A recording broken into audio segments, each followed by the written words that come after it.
مسئلے کا حل کیسے ہوگا، اس طرف اگر بندہ آ جائے تو میرا خیال ہے بہت ساری چیزیں خود بخود ریزالو ہو جائیں گی. صبح میرے ایک دوست تھے حاجی احمد صاحب، اللہ ان کی مغفرت فرمائے، وصال ہو گیا ان کا. جب میری شادی ہوئی تھی نا سلمان بھائی جی، تو میرا ان کے ساتھ کافی پرانا ریلیشن یوں تھا کہ بزنس ریلیشن تھا. ٹھیک، اور ہمارا بزنس ریلیشن ایسا تھا کہ فون پر ریلیشن تھا. ٹھیک، تو اس وقت کوئی یہ واٹس ایپ وغیرہ اور یہ ساری چیزیں نہیں تھی کہ ہم ایک دوسرے کو کوئی پکس بھیج کر دیکھ لیں یا یوں ویڈیو کال ہو جائے. فون پر سلسلہ تھا اور کافی ہمارا ایک بزنس ریلیشن تھا. اور جب میری شادی ہوئی تو انہوں نے مجھے جو ہے نا وہ فون کیا.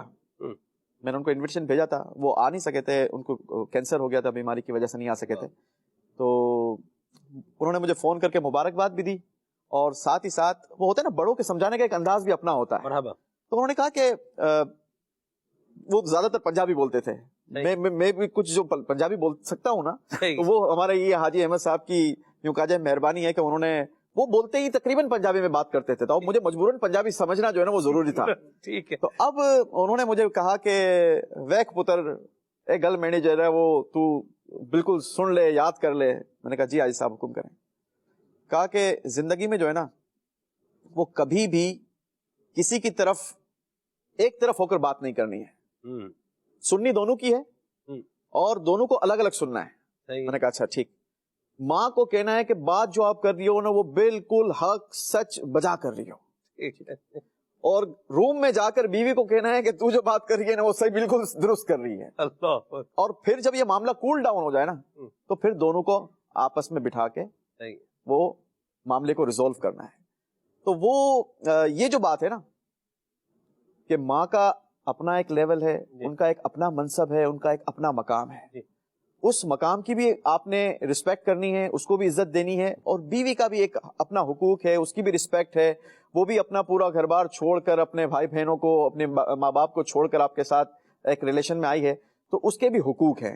ٹھیک ہے. اچھا، جب انسان اسلام کا یوں کہا جائے کہ مطالعہ کرتا ہے نا، دین اسلام کی معلومات حاصل کرتا ہے، تو اب یہ دونوں کے حقوق بھی اسے سمجھ آ جاتے ہیں، اور اس کو کس طریقے سے مینج کرتا ہے وہ بھی اسلام اسے سکھا دیتا ہے. تو یہ ساری چیزیں جو ہے وہ دین اسلام سے قربت کی ہے. آپ دین اسلام کے قریب رہیں. ماشاءاللہ مدنی چینل پر وقتاً فوقتاً اسپیشلی طور پر آپ نگران شورا کے اس موضوعات پر بیانات سنیں تو آپ کو بہت کچھ سیکھنے کو ملے گا کہ کس طریقے سے فیملی لائف کو ہم نے مینج کرنا ہے، کس طریقے سے آگے بڑھنا ہے. مجھے وہ حاجی صاحب کا سنایا ہوا ایک واقعہ یاد آ گیا. ایک بار کوئی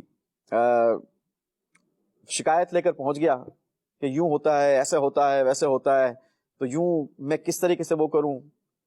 تو جس کے پاس پہنچا تھا نا، اب وہ عامل تو تھا نہیں، لیکن اس نے کیا کیا، ایک کاغذ نکالا اور کہا کہ یہ جب بھی ایسا معاملہ ہو نا، اپنے دانتوں کے درمیان تو نے اس کو پکڑ لینا ہے، اور جیسے جیسے معاملہ ہاٹ ہوتا جائے نا اس کو اتنا زیادہ دبانا ہے تاکہ یہ معاملہ کول ہو جائے گا.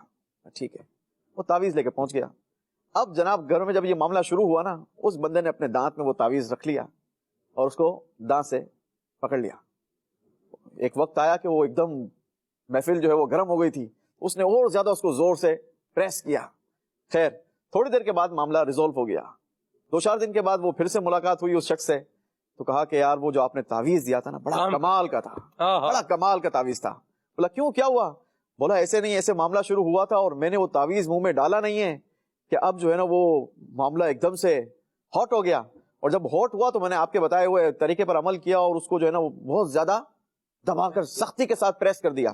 بولا پھر کیا تھا؟ 2-3 منٹ گزرے کہ معاملہ ریزولو ہو گیا. بولا اچھا یار کمال کا تعویذ تھا. کیا تھا کیا تعویذ کے اندر ایسا؟ بولا تعویذ کے اندر کچھ نہیں تھا، صرف وہ کاغذ ہی تھا. اصل تو میں نے تم کو ایک ٹپ دی تھی کہ جب بھی کوئی ایسا معاملہ ہو نا تو خاموشی اختیار کرنی ہے، بولنا نہیں ہے. ایسی بات. اب جب آپ خاموش رہو گے تو آٹومیٹکلی سامنے والے کا ایک اسٹیمنا ہے نا، وہ کتنی دیر تک بول سکے گا، کتنی دیر تک غصہ کر سکے گا. ایسا ہی ہے. اور تھوڑی دیر کے بعد اس کا غصہ جو ہے وہ کول ڈاؤن ہو جائے گا. تو بس اللہ ہمیں حکمت عملی نصیب فرمائے، اور کب کہاں کیا بولنا ہے اللہ اس کی ہمیں سمجھ عطا کرے.